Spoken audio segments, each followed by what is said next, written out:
રાજકોટથી જાણકારી કે જ્યાં ચોમાસાની શરૂઆતમાં જ શહેરમાં પાણી કાપ સર્જાવશે।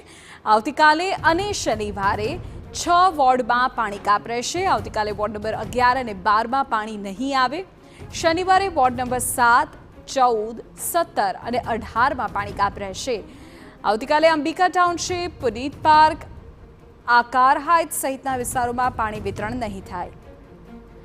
પૂરી જાણકારી અમારા સંવાદદાતા મોહિત ભટ્ટ આપી રહ્યા છે। મોહિત, શું કારણ સામે આવી રહ્યું છે?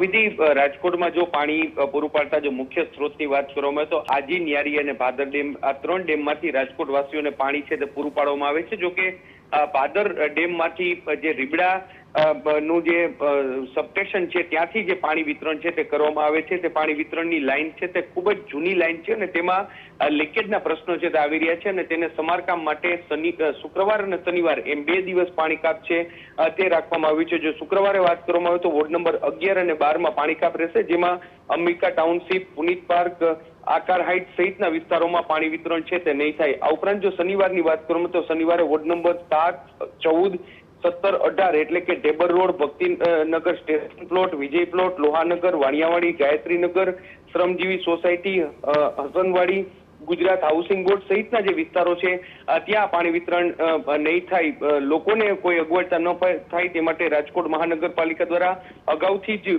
જે પણ વિસ્તારોમાં પાણી કાપ છે તેની જાહેરાત છે તે કરવામાં આવી છે। જો કે 2 દિવસ રાજકોટ દક્ષિણનો જે મુખ્ય ભાગ છે તે રાજકોટ દક્ષિણ ભાગમાં પાણી વિતરણ નહીં થાય ને જેને કારણે લોકોને થોડી મુશ્કેલી પડે તેવી શક્યતા જોવા મળી રહી છે। જી બિલકુલ મોહિત, આભાર તમામ વિગતો બદલ। તો રાજકોટમાં આવતીકાલથી 2 દિવસ ખાસ તો રાજકોટ દક્ષિણના વિસ્તારોમાં પાણી કાપ રહેશે।